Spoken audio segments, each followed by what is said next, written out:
We are back with the latest on the illegal immigrant accused of setting a sleeping woman on fire and watching her burn to death on a New York City subway.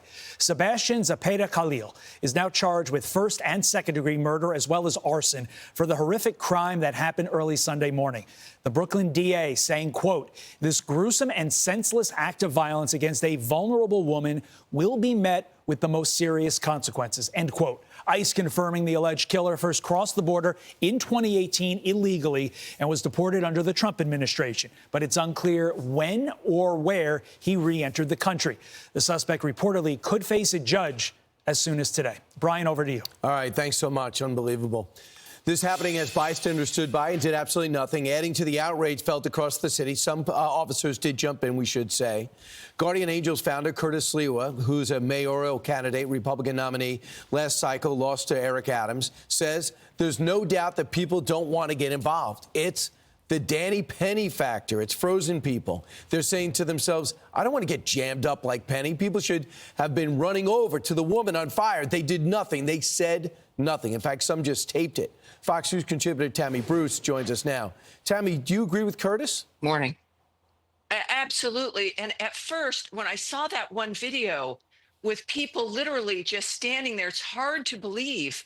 I thought it was fake. You know, we have to question that all the time. When we see something that appears unbelievable, often it is. But in this case, it wasn't.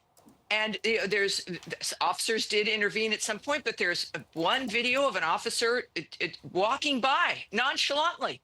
Others, it boggles the mind. And yet we see messages, and this is the power of what the government does, is that when they defund the police, when they don't show up, when they don't respond, even when they are there, it tells people, including people who've come here illegally, that even we don't have respect for ourselves, that even we don't care about law and order. And this is what sparks, look, this is, New York has problems, but nobody just decides to do that to another human being. And so this is the kind of person who's wandering around this country. Fortunately, it's not the majority of them. But my God, what have we done in opening the doors, and who have we encouraged to come here? Absolutely, Tammy. The other thing is with cops, qualified immunity, it's a different conversation. But they don't want to get involved too much because they don't want to get sued and lose everything. Right. Also, this guy's going to be deported, should be deported. He came in 2018, tossed out, sneaks back in. But in a sanctuary city, you got to have your hands full. You got to be doing paperwork all day. In fact, in New York City, you do paperwork for every interaction.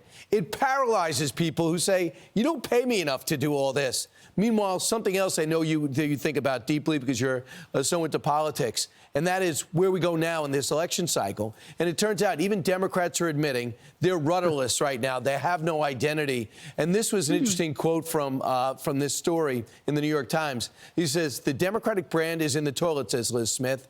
Many of the Democrats who succeeded this cycle are best overperformers in House races, for instance, are people who ran against Democratic Party brand.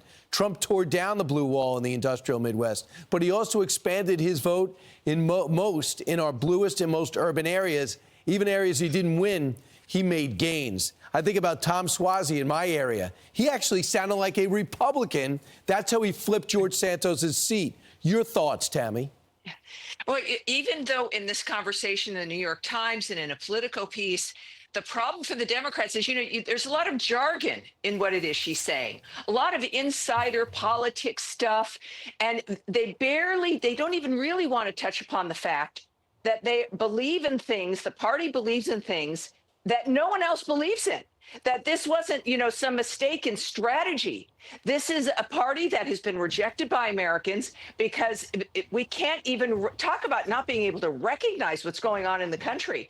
The Democratic Party, in not just pandering to the far left, clearly Biden hasn't been in charge. Someone on the far left has been in charge who would never have been elected, who Americans do not want. So what did we do? We fired all of them. We gave the government in its entirety to Trump and the Republicans. We hope they deliver. But they couldn't, at least some of the people they spoke to, the voters in a panel they had, touched on this idea of values and it's not what we believe in. But even then, there's a fear of being canceled if you say the transgender ideology, separate from identity, the two are separate things. The political ideology has got to go. This cannot be forced on people. Censorship, forced speech, men in women's sports, all those things nobody wants, including Democrats.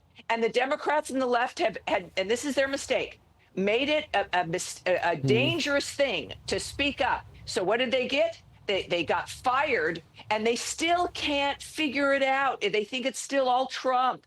That's why they're going to have a problem for the next 4 years. And this is a chance for the Republicans to deliver. Yeah, he's very interesting, because if you go up to a Democrat now and say about the trans issue, you think women should be playing with men's sports, or the trans issue, they'll say it rarely happens. I go, you guys still don't get it. What do you mean it rarely happens? Get it still. You don't get exactly. it. Right. Exactly. Tammy, They've got to face it. But thanks for answering the call this morning. Great perspective. A fantastic Christmas. Thanks.